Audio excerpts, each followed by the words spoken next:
নমস্কাৰ ছাত্ৰ ছাত্ৰীসকল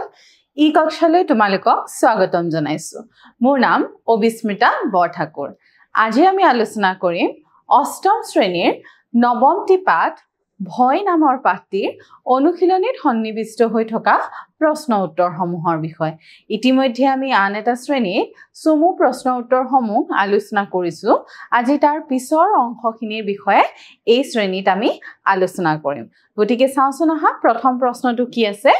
প্ৰথম প্ৰশ্নটো আছে উশৃংখল জনতা দাবানলৰ দৰে এই বাক্যশাৰী অৰ্থ বুজাই লিখিবলৈ দিছে তোমালোকৰ পাঠ্যপুথিৰ পৰা কেইশাৰীমান বাক্য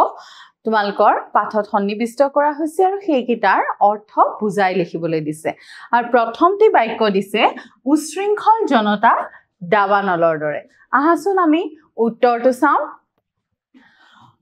উন্মত্ত জনতা জুইৰ নিচিনা দাবানল মানে হৈছে জুই অগ্নি জুইয়ে যেনেকৈ কোনো বাস বিচাৰ নকৰাকৈ সন্মুখত পৰা সকলো বস্তুকে পুৰি সাৰখাৰ কৰে ঠিক তেনেকৈ আবেগত উন্মত্ত হোৱা জনতায়ো কোনো শুদ্ধ অশুদ্ধৰ বিচাৰ নকৰাকৈ সমাজৰ অনিষ্ট কৰে গতিকে সেই অৰ্থতে বাক্যশাৰী ব্যৱহাৰ কৰা হৈছে যে উশৃংখল জনতা দাবানলৰ দৰে উশৃংখল যিসমূহ কোনো নিয়ম নাই মনা নিয়ম ভঙা যিসকল লোক তেওঁলোক যেতিয়া একত্ৰিত হয় তেওঁলোক জুইৰ দৰে হৈ পৰে বাস বিচাৰ নকৰাকৈ সকলো ধ্বংস কৰি পেলায় আৰু সেই অৰ্থতে এই বাক্যশাৰী ব্যৱহাৰ কৰা হৈছে আৰু দাবানল মানে হৈছে অগ্নি বা জুই তাৰ পিছৰ বাক্যশাৰী চাওঁ আহা তাৰ পাছৰ বাক্যশাৰী আছে দাবানল সৃষ্টি কৰাৰ কাৰণে ফিৰিঙতি এটাই যথেষ্ট গতিকে আন এটা বাক্য পাইছো যে দাবানল সৃষ্টি কৰাৰ কাৰণে ফিৰিঙতি এটাই যথেষ্ট গতিকে একুৰা ডাঙৰ জুই সৃষ্টি কৰিবৰ বাবে এটা সৰু জুইৰ টুকুৰাই যথেষ্ট সেই অৰ্থত কথাষাৰি কোৱা হৈছে গতিকে আমি এনে ধৰণে উত্তৰটো লিখিছো চোৱা একুৰা জুই জ্বলিবলৈ এটা ফিৰিঙতি যথেষ্ট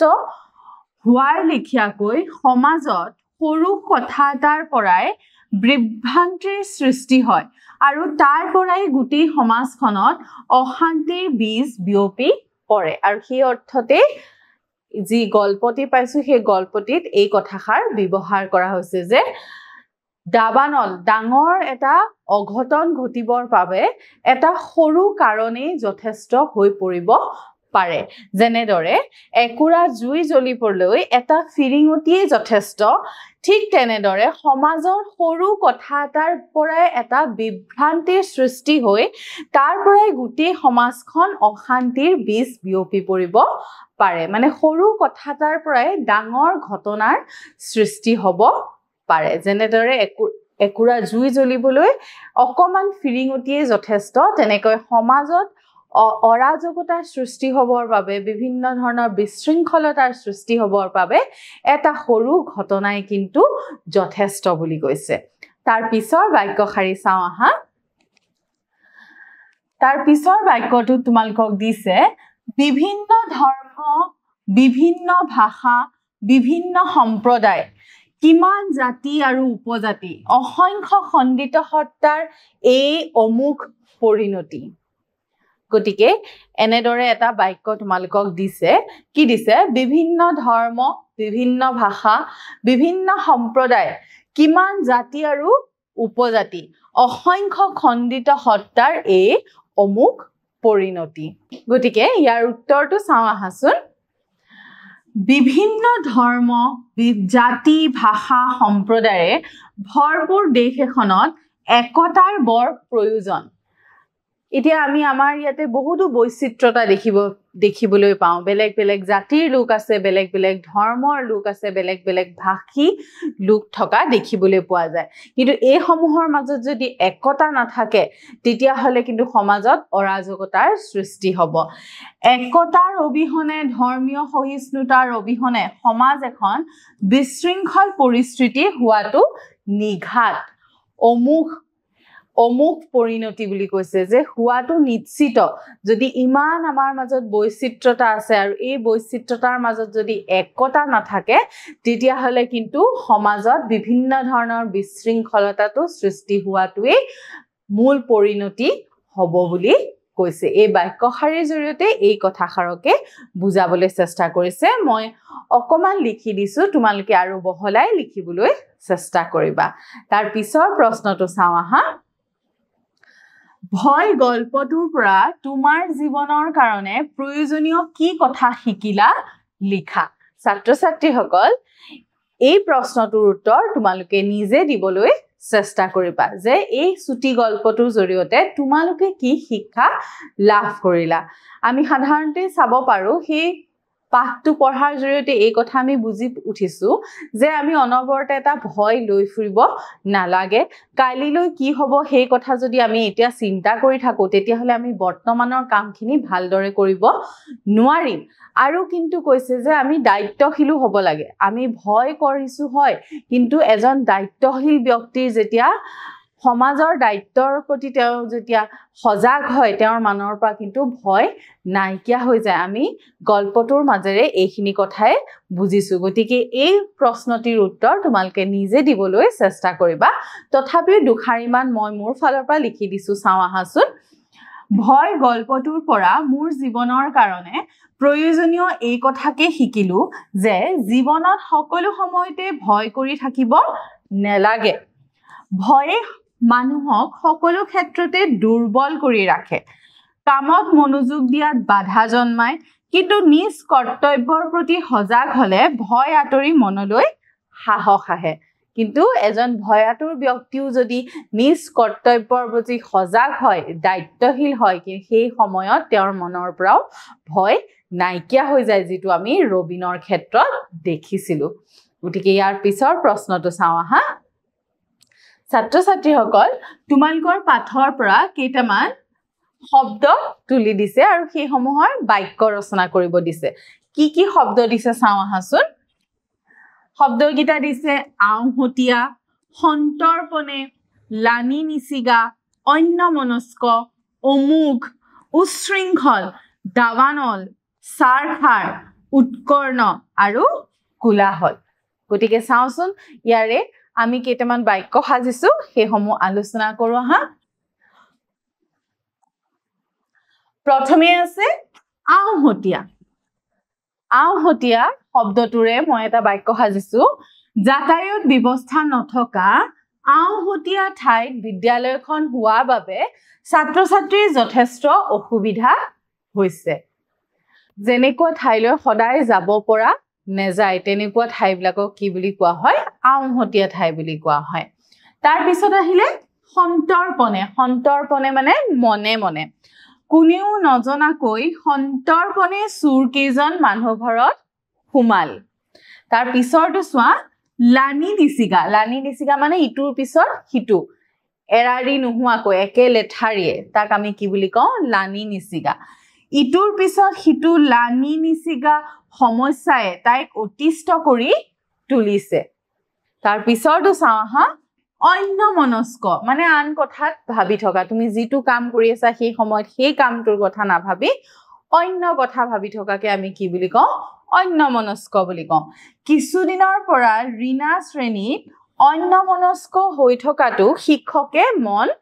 কৰিছে তাৰ পিছৰ শব্দটো চাও আহা অমুক পৰিশ্ৰমী জীৱনৰ সফলতাৰ অমুক অস্ত্ৰ তাৰ পিছত আছে উশৃংখল জনতা দাৱানলৰ দৰে আমি পাই আহিছো নহয় উশৃংখল জনতা দাৱানলৰ দৰে তাৰ পিছত দিছে দাৱানল মানে ইতিমধ্যে মই কৈছোৱে জুই গৰমৰ দিনত শুকান গছ পাতৰ মাজত সহজে দাৱানলৰ সৃষ্টি হয় তাৰ পিছৰটো চোৱা সাৰখাৰ জুই লগাত নিমিষতে চুবুৰীটোৰ ঘৰকেইটা জ্বলি সাৰখাৰ হৈ গ'ল আৰু তাৰ পিছৰটো আছে উৎকৰ্ণ ছাত্ৰ ছাত্ৰীসকলে সভাত বক্তাগৰাকীয়ে দিয়া ভাষণ উৎকৰ্ণ হৈ শুনিলে আৰু শেষৰটো চাও আহা কোলাহল শ্ৰেণীত শিক্ষক নথকাৰ বাবে ছাত্ৰ ছাত্ৰীসকলে কোলাহলৰ সৃষ্টি কৰিছে কোলাহল মানে হৈছে হুলস্থুল এটা হুলস্থুলীয়া পৰিৱেশ গতিকে কোলাহলটোত মই লিখিছো শ্ৰেণীত শিক্ষক নথকাৰ বাবে ছাত্ৰ ছাত্ৰীসকলে কোলাহলৰ সৃষ্টি কৰিছে তাৰ পিছৰ প্ৰশ্নটো চাওঁ আহা